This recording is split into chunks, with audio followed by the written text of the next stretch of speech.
সালাম আলাইকুম। ঈদের পরে আপনার ভোট গণনা হবে আবারও নতুন করে কতগুলো আসনের জন্য। আমি 17-18টা আসনের খবর পাইছি।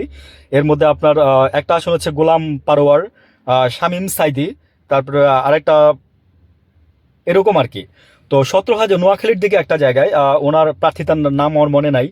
আদালত আমলে নিচ্ছে, নিয়ে বলছে যে সবকিছু সিলগালা করো, প্লাস বলছে যে এগুলো আইনের আওতায় নাও।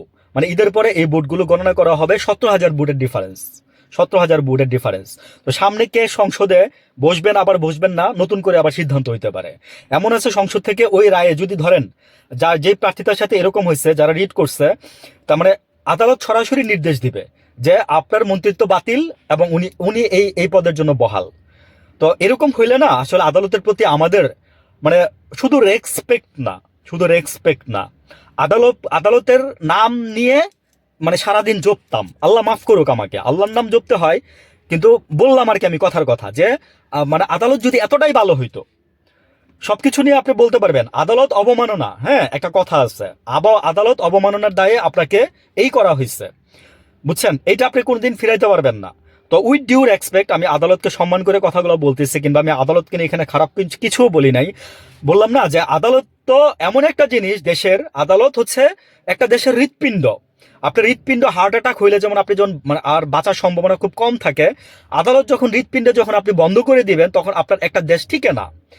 আদালত এবং অর্থনীতি এই দুইটা জিনিসের চাকা, এই দুইটা জিনিস যখন বন্ধ হয়ে যাবে, অর্থনীতির চাকা, বুঝবেন সামনে বিএনপি দিন আসতেছে। ওই যে বিদেশিরা খেপতেছে, রেমিটেন্স পাঠাবেন, আপনি ভাবছেন যে 1 কোটি লোক আপনি বাইরে পাঠাবেন, বলছেন না?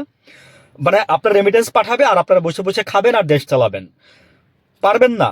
বুঝছেন? ওই যে বিশ্ব অর্থনীতি বদলাই যেতেছে, বিশ্ব অর্থনীতি বদলাই যেতেছে, ডলারের পরিবর্তে ব্রিক্স আসতেছে বাংলাদেশ, আরে সারা পৃথিবীতে সামনে। দেখেন সামনে কি হয়। আমি বলবো কি জানেন, যে জামাত ক্ষমতা পান নাই বা নেন নাই বা দেয় নাই, হয় নাই, আল্লাহর ইচ্ছা ছিল। ওই যে আপনি বলছিলেন যে আল্লাহ যাকে ভালো মনে করে তাকে এখানে বসাবে। আসলে ওই যে বলে না যে মানির মান আল্লাহ রাখে, ইজ্জত আল্লাহ, ইজ্জত দেওয়ার মালিক আল্লাহ। আল্লাহ ইজ্জত দিলে আপনি নিতেও পারবেন না, মানে আপনি না দিলে আপনি অর্জনও করতে পারবেন না, আর কেউ না নিলে আপনি নিতেও পারবেন না।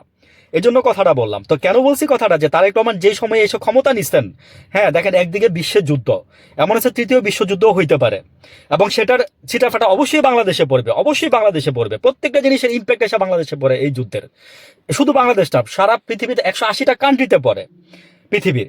তো জামাতার আমির বলছিল যে আমরা ক্ষমতায় যাকে আল্লাহ যোগ্য মনে করবে তাকে আল্লাহ বসাবে। তো তারেক রহমান হয়তো যোগ্য মনে করছে বা অযোগ্য মনে করে আল্লাহ বসাইছে, কিন্তু খেলাটা দেখেন কি করতেছে। আমি এটাই বলবো যে আমাদের আমির আপনার এবার ক্ষমতায় না আসতে পেরে আমার মনে হয় আল্লাহ ভালো কাজই করছে আপনাদের জন্য। ভালো থাকবেন।